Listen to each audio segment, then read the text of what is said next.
Hey everyone. Okay, so right out of the gate, this episode didn't go exactly as I thought it would, which is to say, right out of the gate, if memory serves me from the manga, we definitely got more of Boa and the Amazons taking a more active role in events in this episode compared to the manga.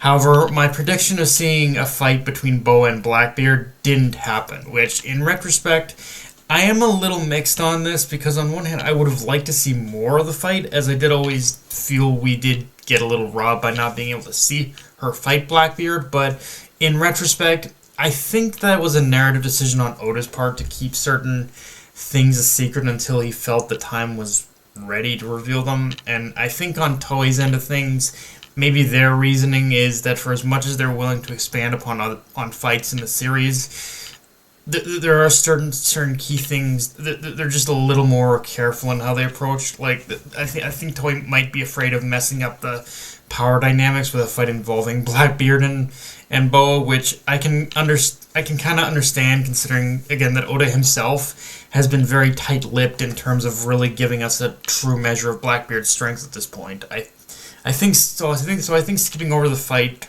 in that regard was probably the better option for however much I think there was a missed opportunity. Although I will say I do like how even though we kind of got skimmed on a Blackbeard versus Boa fight, I do like how we actually did get to see them, like, Blackbeard face off against a Seraphim. Like, that was actually a pretty cool scene and does give us an early glimpse into just how far the Pacifista project has been improved, and really kind of puts into perspective that the Kuma models were really just prototypes or early trial designs, whereas the Seraphim, these are kind of the final product, and having the capabilities of a Pacifista combined with the DNA of a Lunarian, yeah, that shit does make for a very dangerous combination, which makes these models even more dangerous than the Kuma models.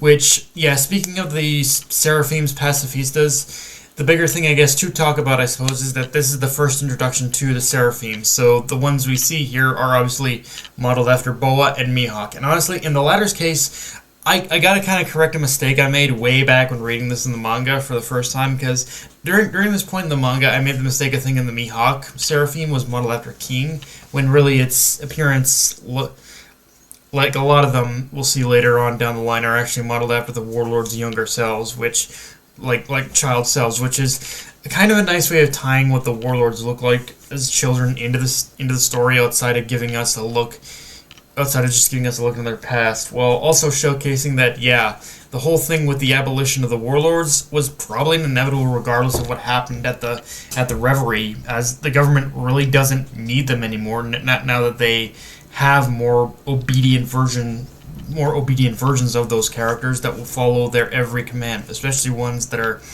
now imbued with the strength of a Lunarian.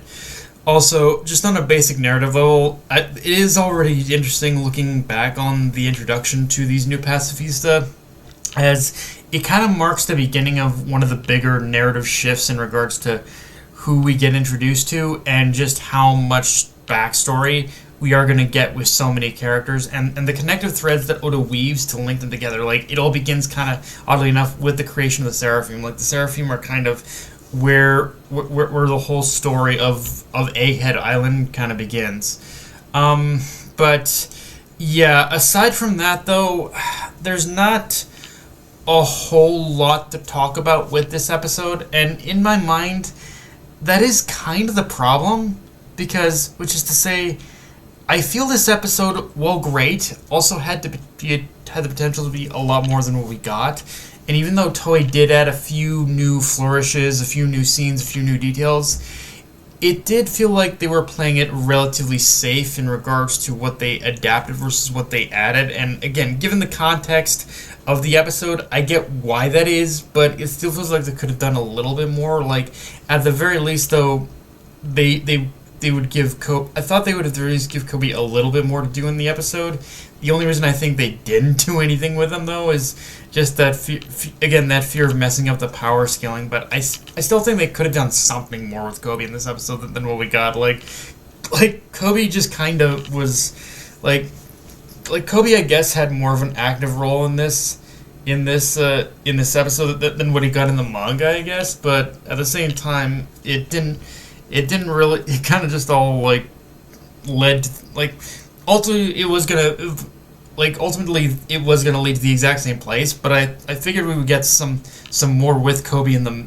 I figured between like his introduction in this episode and between the middle section, I thought we'd get a little bit more in that middle section than what we got, but I guess not. Like I guess they want to keep Kobe on the back burner for now until we kind of touch on him again.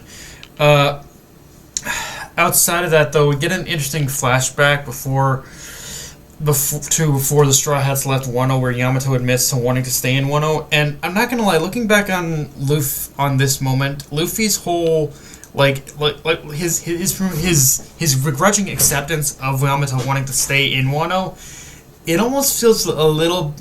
I could be completely off on this, but it does feel like a little bit of Oda kind of willingly admit that there might have been a time long ago where he did want.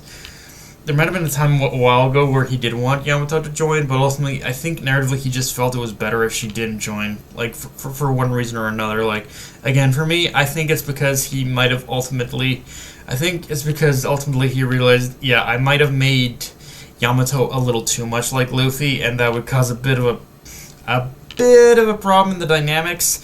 But ultimately, I do think honestly.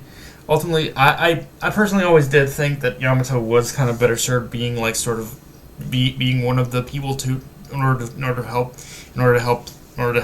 like Prince Momo grow as a character, and and be like fight alongside